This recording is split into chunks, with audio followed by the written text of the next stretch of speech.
Gracias, hermanos. A lo mejor se preguntarán por qué estamos juntos los varones y las mujeres. Y no crean que es un accidente. Realmente esta semana hubo una inquietud de parte de Dios puesta en nuestros corazones acerca de un libro que yo leí hace mucho tiempo y del cual ahorita les voy a platicar. Pero creemos que esta enseñanza es para la casa, para la administración de los bienes, tanto de las mujeres como de los varones. Por eso es que esperamos que estén todos aquí juntos y puedan poner atención. Y me encantaría que más allá de una predicación, esto sea una clase en la cual ustedes puedan también interactuar, levantar la mano, hacer algún comentario. Eso yo estoy segura que va a enriquecer de gran manera. Bueno, el día de hoy vamos a exponer un problema del corazón que se ha visto reflejado en nuestra economía. Y por problema del corazón es una manera bonita de decirlo, pero es un pecado, ¿ok? Hace poco leí un libro que se llama El método avión, así como un avión, y expresa la manera en la que algunos hombres han generado su riqueza. ¿Por qué se llama el método avión? No tiene nada que ver con un avión, sino tiene que ver con un lugar. Avión es un pueblo en España y un hombre hace poquito se dio cuenta que la mayor parte de los hombres ricos de México son españoles, han llegado de España, migraron a México. Y muchos de ellos venían de este pequeño poblado en Galicia, que se llama Avión. Y entonces empezó a hablar con ellos y a estudiar cómo es que generaron estas riquezas, y todos coincidían en muchas cosas. No es que ellos habían sido educados y los habían adoctrinado y después mandarlos a México. Es que esto era una manera en la que ellos habían sido educados desde la región en la que venían.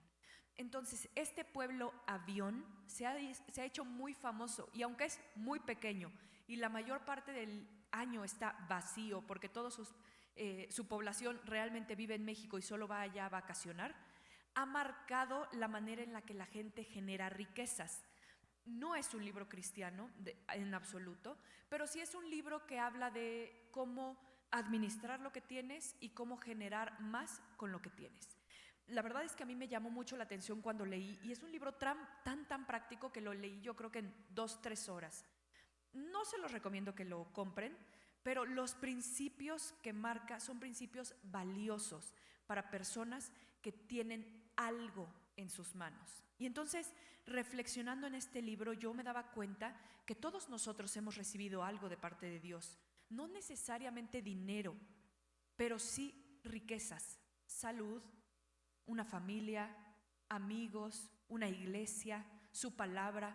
Y entonces me llamaba la atención cómo es que nosotros podemos llegar a administrar esas riquezas. Como les decía, no es un libro cristiano, pero sí habla de mayordomía, de cuidar lo que nosotros tenemos y qué vamos a hacer para multiplicarlo, porque sí, ese es el fin del libro, que se pueda multiplicar. Y ahorita voy a llegar un poco más a cómo es que estos hombres generaron riqueza, porque es realmente muy interesante. Pero yo quiero hacerles una pregunta. ¿Cómo ustedes han cuidado lo que Dios les ha dado? Para ustedes, ¿qué es cuidar? Guardar, a lo mejor meter abajo de una cajita y no hacer nada con eso. O a lo mejor para otros cuidar es hacer el mejor uso con lo que te han dado. No sé, yo creo que si vamos a hablar de mayordomía no podemos dejar fuera a José. Y por eso quiero que me acompañen por favor a Génesis 41, 46. Vamos a empezar. Génesis 41, 46.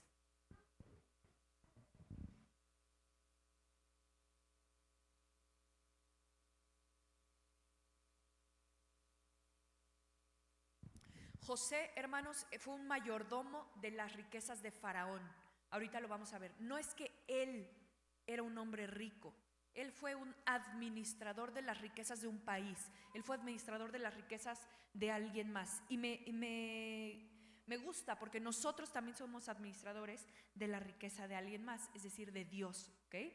Entonces dice Génesis 41, 46. José tenía 30 años cuando se presentó ante Faraón, rey de Egipto. Y salió José de la presencia de Faraón y recorrió toda la tierra de Egipto. Dice, la tierra produjo a manos llenas durante los 7 años de abundancia.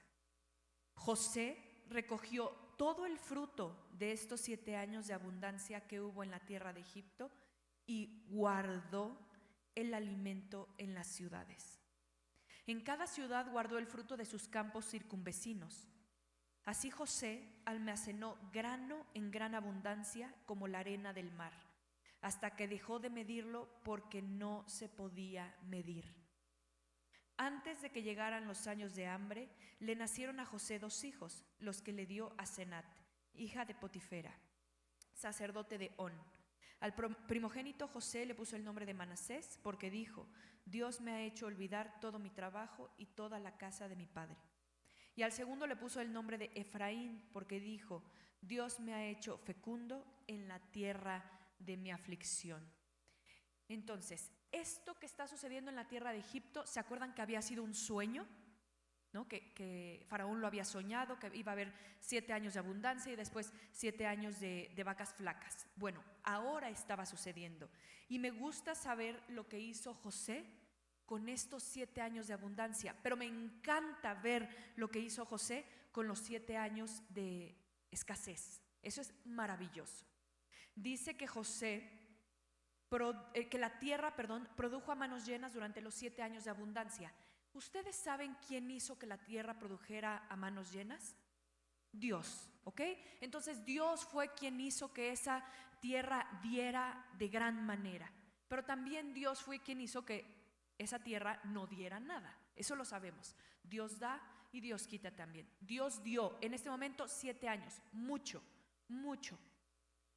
Si nosotros nos ponemos a pensar en José y lo que sucedió aquí, a lo mejor podemos decir, bueno, claro, José administró de esa manera porque ya sabía que iban a venir 7 años de escasez, por eso él guardó. Pero todos nosotros sabemos que va a haber escasez, que va a haber momentos buenos, que va a haber momentos duros. Pero en los momentos buenos, cuando recibimos el aguinaldo, esos definitivamente son años de abundancia, ¿qué hacemos con lo que recibimos? No sé, pagar. ¡Claro! Estamos pagando las vacas flacas. Sí, la mayoría de nosotros pagamos una deuda del Buen Fin, ¿no? Entonces, en el Buen Fin compro la pantalla y con el aguinaldo lo pago y todo parece muy bien. De hecho, voy a ser un poco indiscreta, pero tengo una prima que le gusta usar mucho su tarjeta de crédito, pero no me crean que se endeuda. Ella usa su tarjeta de crédito y entonces mi papá le dice: Denise, ¿cómo compras eso con la tarjeta de crédito? Mejor ahorra y cuando tengas el dinero te lo compras. Y le dice: tío, ¿por? Mejor lo compro, lo uso y ya cuando lo tengo que pagar, pues ya lo usé, lo disfruté. En lugar de esperarme 3 o 4 meses para comprármelo, son 3 o 4 meses que lo aproveché. Y mi papá, ok, tiene sentido. Pero ella es una niña sumamente administrada en cuanto a sus pagos. Jamás lo que ella haya pagado con su tarjeta de crédito va a ser una deuda, porque ella llega el momento donde lo paga y bueno, nada de intereses y así. Pero sinceramente, ¿quiénes sabemos usar una tarjeta de crédito? Es muy complicado. En México hace unos 20 años no se usaban las tarjetas de crédito. Todo lo que tenía la población, tú sabías que era lo que tenían. La mayoría de las personas vivían en una casa propia que habían podido pagar. Pero este concepto del crédito viene de la economía de Estados Unidos, una economía sumamente capitalista, que no es que tengan nada en contra de ellos, pero hicieron del deber su estilo de vida. Y tú le preguntas a cualquier persona, 30, 35 años, ¿en qué gastan lo que ganan? Y te van a decir que en pagar su universidad. Siguen pagando sus universidades y ellos saben que tienen que prepararse para tener un buen trabajo, pero pasan toda su vida pagando su universidad y su casa, su coche, todo lo deben. Ellos pueden ir hoy a cualquier agencia de coches y sacar el coche más caro y lo irán pagando. Pero eso no pasaba en México. En México las personas trabajaban y tenían el coche para lo que les alcanzaba, la casa o vivían donde les alcanzaba. Pero ahora no. Esta generación, y me atrevo a decir, pues a lo mejor Andy, los chicos Amezcua, estarán de acuerdo conmigo que la mayoría de las personas lo que tienen lo deben.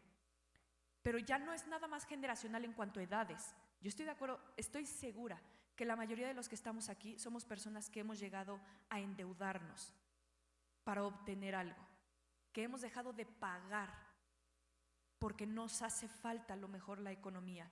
¿Y cuál es el problema de esto? Estamos viviendo, hermanos, en tiempos donde estamos gastando más de lo que ganamos. Y ustedes me podrán decir válidamente, ganamos muy poco.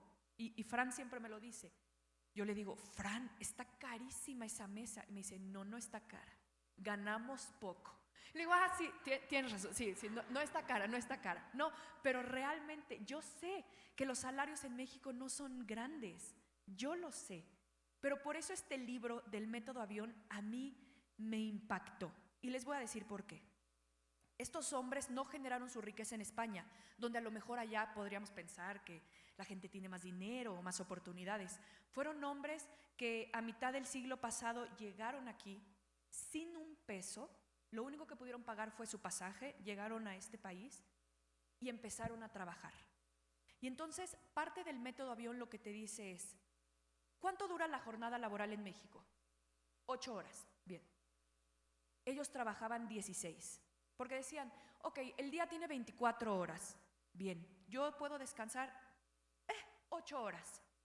Entonces, si yo descanso 8 horas y voy a mi trabajo de 8 horas, me quedan 8. ¿Qué hago con esas 8? Entonces, ellos empezaron trabajando de obreros, entraban a fábricas, entraban a negocios, a tiendas. Bien, 8 horas.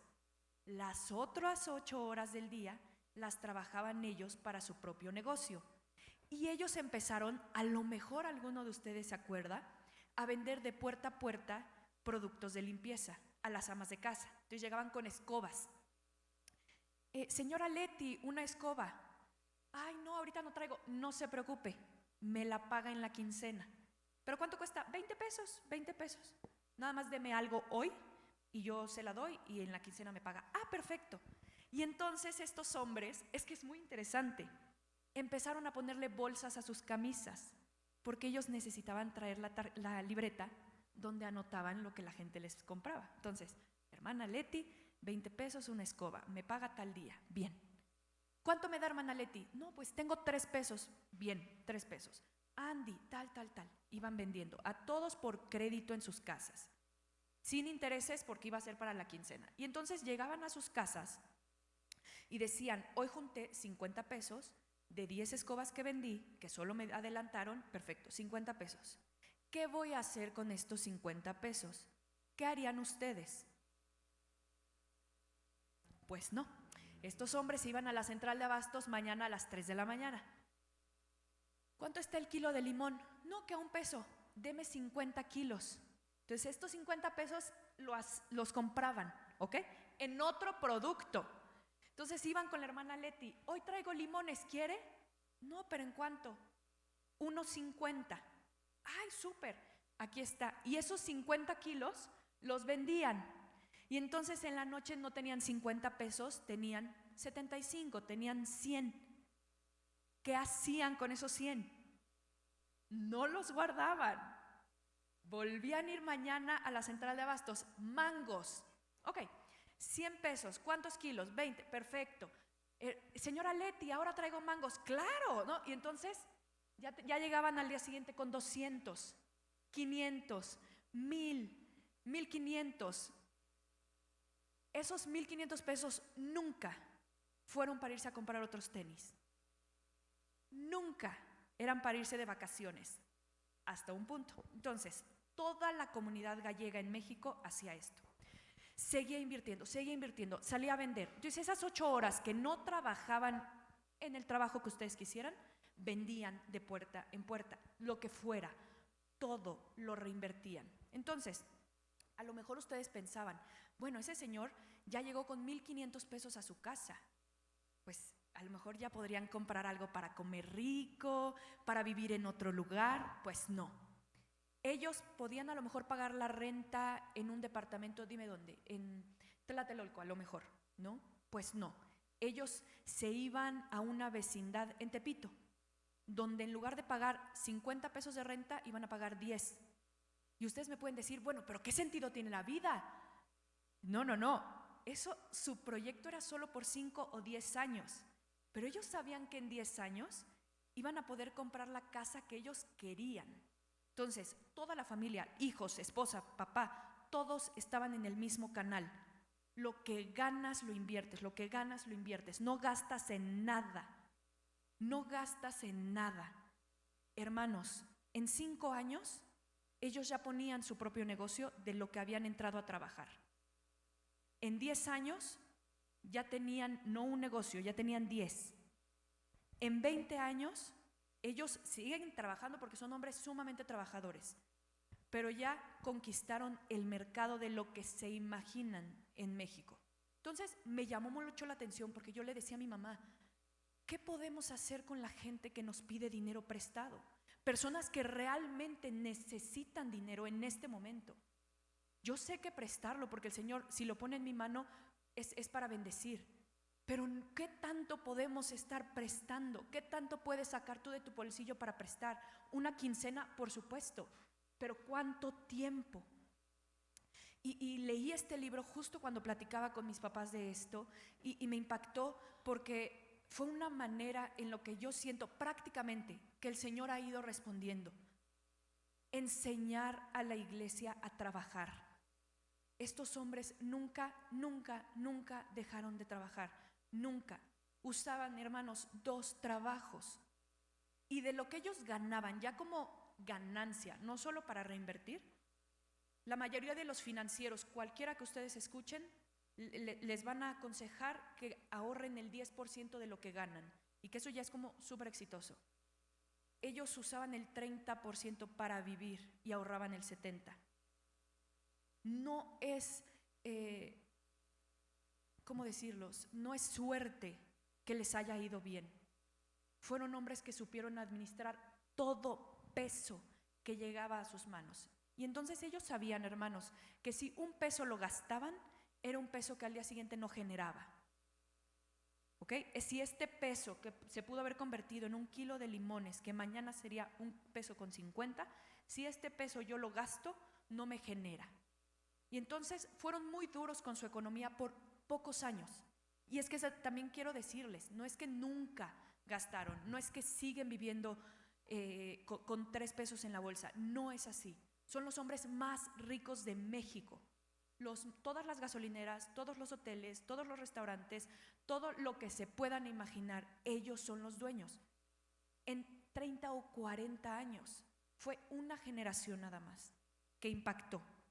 Entonces, cuando yo veo lo que hizo José, me impresiona, porque José era un hombre de Dios. José no fue un derrochador. José en estos 7 años de hambruna no fue a pedir prestado. Él prestó. Y eso es maravilloso, porque van a venir tiempos difíciles. Va a haber momentos donde la tierra no dé, donde tu trabajo no dé, a lo mejor donde el de tu pareja no dé. Pero José tenía guardado.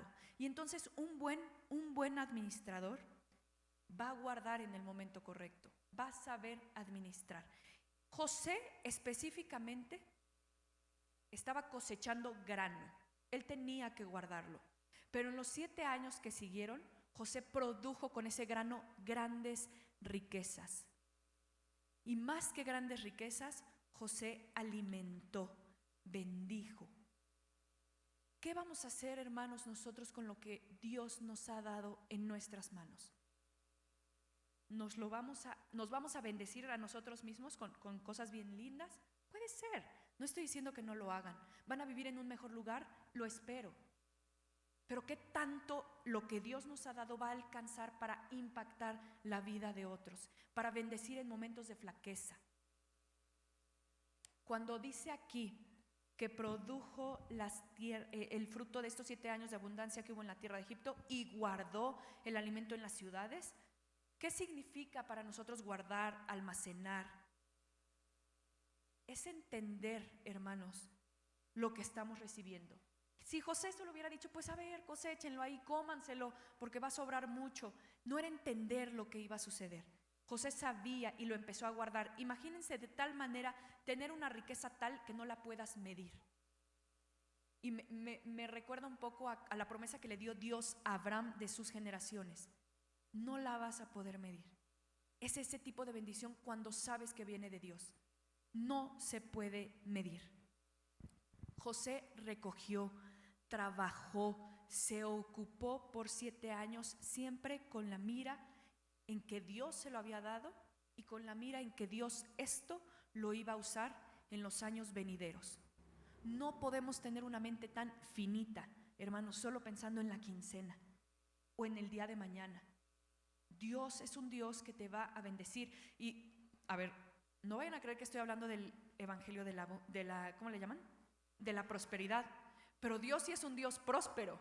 No, a ver, no me vayan a malentender, pero sí hay una manera en la que Dios sabe que ustedes van a ser prosperados.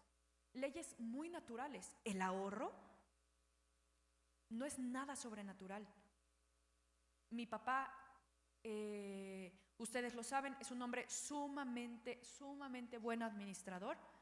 Y cuando él me ayuda un poco a llevar mis finanzas, y entonces cuando yo le digo, entonces esto es para pagar, me dice, espérate, ¿dónde está lo que vas a guardar? No, pa, es que esta semana, no. ¿Dónde está lo que vas a ahorrar? Pa, es que fíjate que, o sea, yo primero le tengo que dar a él mi ahorro y ya después, no, que esto es para pagar esto y esto, ok. Siempre pagar a tu proveedor es lo más importante y tal. Pero antes de todo eso, hay dinero que ganaste que no es para ahorita. Guarda. Y por muchos años, mi papá siempre fue así y él decía, ahorita no hay dinero. Y yo estaba chiquita y yo lo entendía literal. No hay dinero. Pero mi papá es, no hay dinero. Ahorita, ¿no? Hay que guardar, es otro tiempo. Entonces yo mucho tiempo pensé que nosotros no teníamos dinero. Y alguna vez mi papá, no sé, a lo mejor en un estacionamiento tal, me dijo, ¿traes? Le digo, sí, 50 pesos. ¿Me prestas? Sí, se lo presté. Y yo contaba los días para que me pagara, porque yo así. Y dice mi mamá que un día le dije, oye, ma, ¿crees que mi papá ya me pueda pagar? Y mi mamá, David, ¿por qué le pides dinero a papá? Pero él sumamente administrado. Y yo sé que ustedes saben que ese tipo de administración trae frutos. Así es Dios, no es nada sobrenatural. No estoy esperando, hermanos, que se queden mucho tiempo de rodillas esperando a que Dios los prospere. Dios les está diciendo, hay cosas en obediencia natural que te van a dar una buena administración, que te van a dar un buen sentido de lo que yo te he dado, de estas riquezas. Y aunque ahorita estamos hablando de dinero, de riquezas económicas, Dios nos ha dado tanto. Nos ha dado salud, nos ha dado un cuerpo, nos ha dado una iglesia. ¿Cómo estamos administrando lo que Dios ha puesto en nuestras manos? A lo mejor es una palabra, a lo mejor es un momento de una oración, a lo mejor es honra hacia ciertas personas. ¿Cómo, hermanos, estamos nosotros administrando estos 7 años de abundancia? ¿Qué estamos haciendo? ¿Es momento de pedir prestado? No sé, pero sí es momento de pagar. Yo no me puedo imaginar que haya personas allá afuera que sepa que aquí es una iglesia cristiana y que puedan reconocer que muchos de nosotros somos deudores y que puedan señalarnos porque debemos algo. Eso no puede ser, no es digno de un testimonio de un hijo de Dios. No lo es. Y por más que haya un momento de necesidad, sí, es lo que está pasando aquí. Pero ustedes ya sabían que iba a haber un momento de necesidad. ¿Qué hicimos cuando sí había? Yo sé que la mayoría de ustedes van a recibir dinero, y lo decía al principio de broma. En diciembre se reciben aguinaldos. No todos, pero muchos. ¿Qué van a hacer con ese dinero? Si este año fue un año de problemas, de deudas, será momento de pagar. Pero yo espero que el siguiente año, cuando ustedes vuelvan a recibir un bono, un aguinaldo o cierto dinero, las cosas sean diferentes. Que no sea para pagar intereses, sino que a lo mejor en algún punto sea para bendecir a otros. Oye, recibí mi aguinaldo y traigo una despensa para ti, porque específicamente Dios te puso a ti en mi corazón. O te quiero invitar a mi casa a pasar esta cena de Navidad, te voy a cocinar rico porque recibí, y de lo que yo he recibido quiero regalar, quiero dar. Pero de lo que estamos recibiendo, de riquezas de parte de Dios a su pueblo, estamos pagando intereses por desórdenes económicos, desórdenes. Y Dios no es un Dios desordenado, Dios no es un Dios injusto. Y si nosotros como cristianos nos la pasamos pidiendo prestado porque no tenemos en este momento, parece que Dios no es un Dios que provea a su pueblo. Imagínense que el pueblo de Israel, mientras iba errante, hubiera tenido que ir a pedir prestado así a las comunidades para que pudieran comer. ¿Qué hubieran dicho de su Dios? ¿Dónde está tu Dios que te sacó de Egipto? Pero no, ellos recibían diario un manjar, un alimento, y así es Dios. Yo quiero que lo vean, cada que ustedes salen a trabajar es Dios proveyendo. Es Dios proveyendo. Y Dios nos ha dado, porque Él no es injusto. Yo sé que nos ha dado de diferentes maneras. Muy poquito a veces puede ser, mucho en otras ocasiones. Pero de todo lo que recibimos tenemos que ser buenos administradores. No es lo mismo a lo mejor el trabajo de un hombre con lo que recibe una mujer.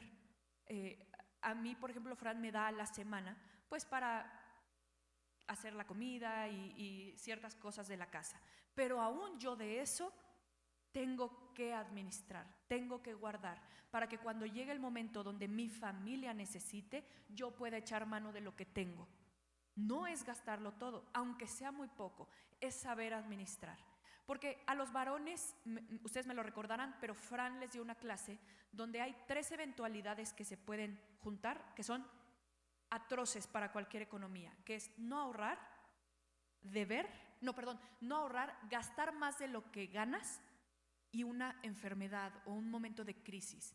Ustedes saben, cuando se juntan estas 3, es caótico y es muy difícil salir de ahí. Hermanos, en la tierra va a haber 7 años de hambre. A lo mejor los acaba de haber, a lo mejor los estamos viviendo, a lo mejor los vamos a vivir. Pero Dios no es injusto y Dios ha puesto riquezas en nuestra mano.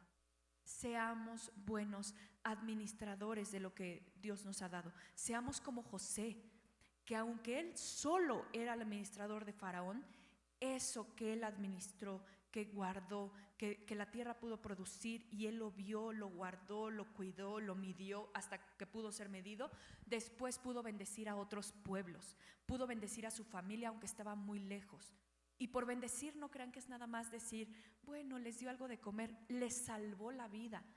Yo creo que ni ustedes ni yo nos podemos imaginar lo que es una hambruna. Lo que se habla aquí de hambruna es, no hay nada, campos secos, tierra seca. ¿Cuánto tiempo podemos pasar sin comer? Dice Andy, 20 días. O sea, en un mes ya no habría población en México. Ya no habría nada. Salvar vidas es lo que hizo una buena administración de parte de José. Todos nosotros, todos recibimos de parte de Dios. Todos. Si nosotros creemos que estamos recibiendo poco, a lo mejor yo me preguntaría si estoy trabajando poco, porque Dios no es injusto.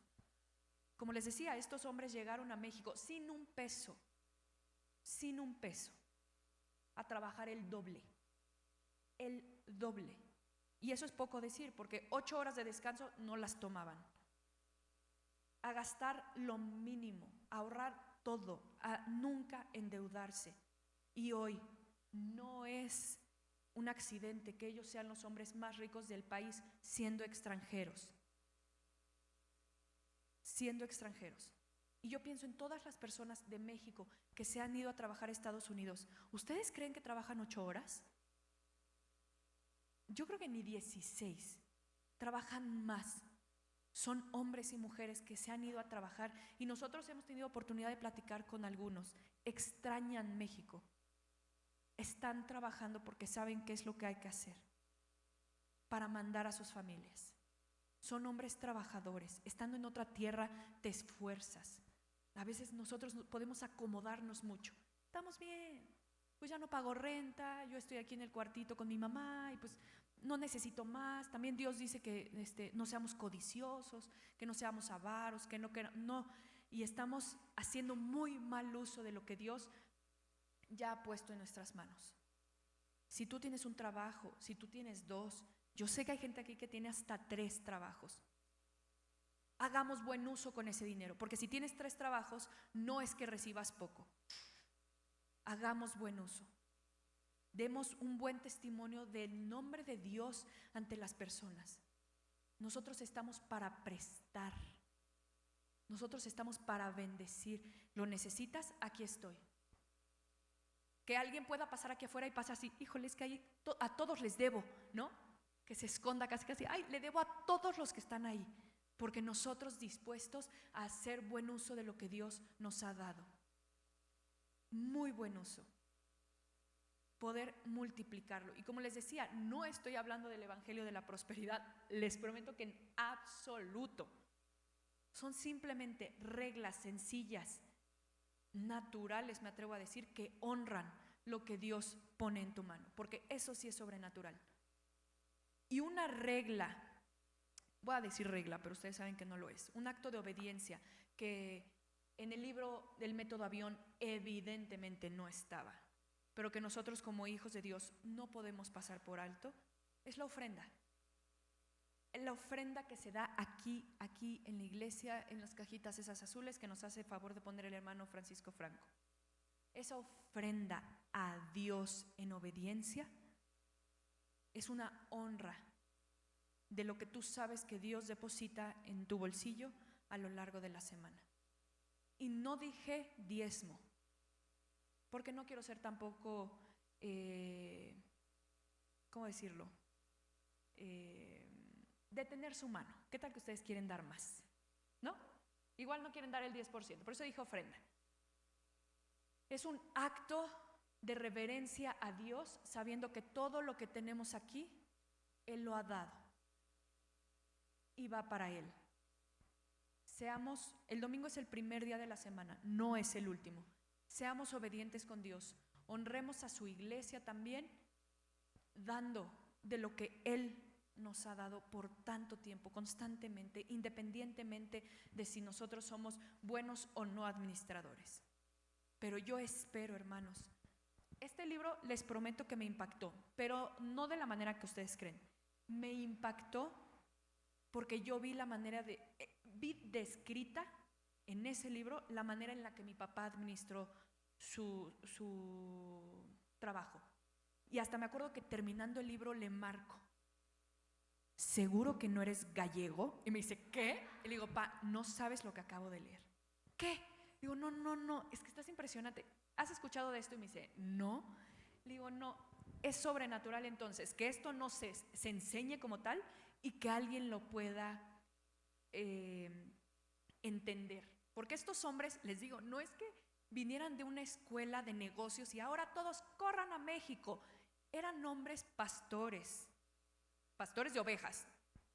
Son pueblos donde ahorita si ustedes van no hay nadie, no había trabajos, no había nada de oportunidades y tuvieron que venir a México, así como nuestras familias se tuvieron que ir a Estados Unidos. De esa manera, diciendo adiós a muchas cosas sin nunca volver, porque ya no había oportunidades para ellos allá. Y ellos aman México como nada en este mundo porque saben las oportunidades que hay aquí. Y yo pienso, si nosotros estamos aquí, ¿estamos dormidos? ¿Qué estamos haciendo? A lo mejor ustedes no va a ser que en 50 años sean los dueños de todos los hoteles de México, pero sí van a poder dar buenas cuentas de lo que Dios les dio. Y van a decir, y esto. Y a lo mejor hasta Dios les diga, Andy, tú me estás dando las cuentas de lo que hiciste con tu dinero, pero déjame enseñarte lo que hizo tu dinero, ¿no? Y que te pueda enseñar toda la gente que fue impactada, bendecida, familias, niños, personas con tu tiempo, con tus talentos, con tu ministerio. Y todo esto fue impactado porque supiste ser un buen mayordomo. Supiste hacerlo. Y yo conozco a un hombre que hizo esto y fue el abuelo de Fran.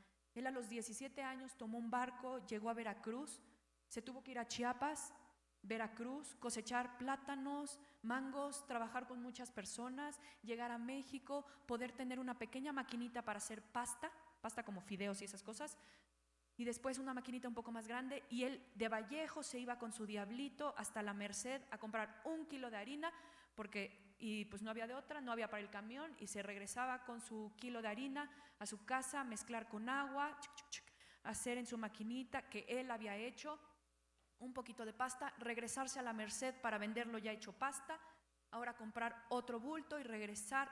Años de trabajo, 12 hijos a los cuales ese hombre pudo ponerles una fábrica a cada uno de diferentes cosas. Un hombre que cambió la condición de toda su familia en un trabajo que no paró, en 90 años, no paró de trabajar. No paró. Y él se iba con su diablito y regresaba y le daba lo poquito a su esposa para 1, 2, 3, 4, 5. Yo le digo a mi suegro, ¿qué cara ponía su papá cuando la mamá decía, estoy embarazada? Dice, no, yo creo que se le iba se desmayaba. 1, 2, 12 hijos. Y él con su diablito. Y esa fábrica se hizo más grande, más grande. Después hacían no nada más espagueti, ya hacían fideo, codito y no sé qué tantas cosas, y lo seguían vendiendo, y de ahí vamos a generar otra cosa y otra cosa. Un hombre que llegó a trabajar a los plantíos en Oaxaca, en Chiapas, en Veracruz, sin tener nada, y después pudo dejarle a 12 hijos, no sé cuántos nietos, cientos, no sé, algo visible. Fue un buen administrador de lo muy poco que fue teniendo. Y nosotros, hermanos, con buenos trabajos, con buenos jefes, y de repente no alcanza. No estamos dando buen testimonio de Dios, de su fidelidad, en la manera en la que estamos llevando y estamos siendo mayordomos de lo que Él ha puesto en nuestras manos. Entonces yo quiero terminar esta clase primero pidiéndoles que podamos pedir perdón a Dios por la manera en la que hemos usado las cosas que Él ha puesto en nuestras manos, y que nos dé la sabiduría para saber qué hacer con lo poco o lo mucho que llega a nuestras manos, para saber qué hacer con los trabajos que tenemos. Es ese trabajo también donde Dios quiere que yo esté, es en otro lugar donde yo debo de estar. ¿Debo conformarme con esas 8 horas de trabajo, o es momento también de que yo empiece a producir en un tiempo para mi familia? Que el Señor hable a cada uno de nuestros corazones y traiga convicción de lo que estamos haciendo con lo que Él nos da, es lo que Él espera de nosotros. Porque yo sé que lo que José hizo es lo que Dios esperaba de él, porque José no hacía nada sin que Dios diera la instrucción. Y espero que hagamos lo mismo. Quiero pedirle a mi papá que me ayude a orar. Y bueno, él va a cerrar la clase.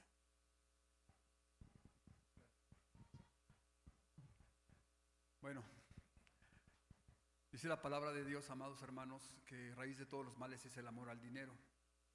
Y eso es algo interesante para los hijos de Dios, que nosotros debemos tener a Dios en primer lugar siempre. Él es el rey, Él es el dueño del oro y la plata, Él es el que tiene todo, la bendición, y la va a derramar en sus hijos. Pero sí, el principio que acabamos de escuchar, de este ejemplo que nos da, en hijos de Dios, en personas que saben que Dios es el que bendice nuestro trabajo, que Él multiplica nuestro trabajo. Hijos de Dios que hemos entendido que todo lo que oímos de parte de Dios es una enseñanza para ponerla en práctica, que es demasiado importante que nosotros lo que escuchemos aquí de parte de Dios lo vivamos, lo hagamos. Él va a bendecir abundantemente el esfuerzo y la perseverancia en todo lo que tengamos que hacer en nuestras vidas. Y el dinero es algo importante, es un tema importante, tan importante que el mismo Dios dice que lo compara con un Dios, ¿no? Dice el Dios del dinero. Muchas personas pensamos en el dinero y pensamos que ese dinero va a traer la felicidad a nuestras vidas, y no es nada así. Todo lo contrario, amados hermanos. Cuando tú tienes dinero, cuando tú tienes mucho dinero, es una gran responsabilidad que hay en tu vida para que tú puedas usar o hacer buen uso de ese dinero. Entonces, si Dios va a bendecir nuestras manos, va a bendecir nuestro trabajo, Él espera que nosotros, amados, bendigamos de una manera importante a las personas que están a nuestro alrededor. Y no solo con el dinero, como también se dijo aquí, con todos los dones y talentos que Él nos ha dado. Pero el dinero es importante, y no tenerle miedo al dinero, saber que es importante ahorrar, ser un buen administrador y estar proveyendo para las necesidades de tu casa, pero igualmente para las necesidades fuera de tu casa.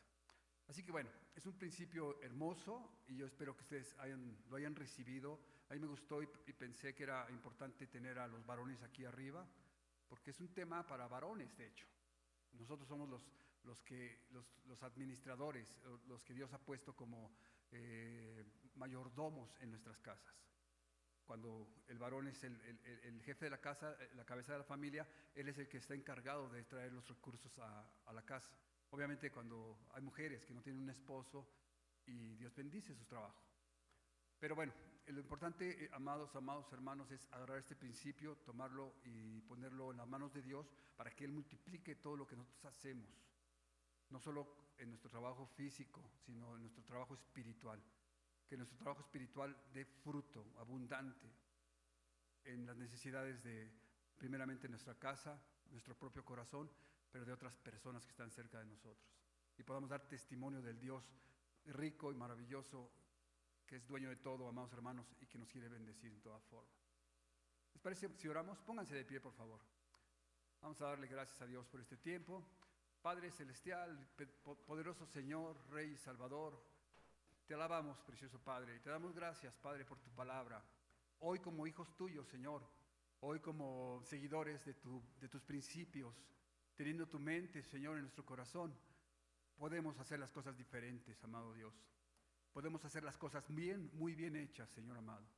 Y el esfuerzo que nosotros vamos a dedicar en nuestro trabajo de día a día, Señor, que tú vas a bendecir, amado Padre. También pedimos, Señor amado, y sabemos que tú vas a poner la sabiduría en nuestras vidas para que podamos nosotros hacer un buen uso de estos recursos espirituales, Señor, y también materiales. Así que te pido que bendigas, amado Padre, en nuestros corazones este principio en obediencia a lo que estamos llamados, Señor amado, a hacer en este lugar. Bendice nuestros trabajos, Señor, bendice la inteligencia espiritual para que podamos nosotros caminar, Señor, en obediencia y bendecir a las personas que están en necesidad. Con una bendición, Padre, que viene de tu mano, que viene de ti, Señor, y que podamos nosotros extender para que ellos con esa bendición puedan ser fortalecidos y levantarse, Señor, y asimismo ellos hacer lo mismo con otras personas. Bendice, Padre, a tu iglesia. Bendice con toda riqueza espiritual, Señor.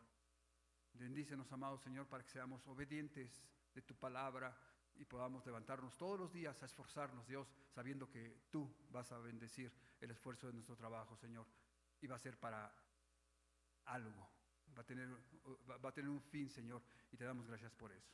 Te doy gracias por la vida de mi hija Pau, Señor, bendícela, bendice pues su casa, su esposo, sus hijos, amado Señor, y provéelos de toda bendición espiritual, Señor amado. Te doy gracias por su vida y por su entendimiento espiritual. En el nombre de Jesús, amén. Amén, amén.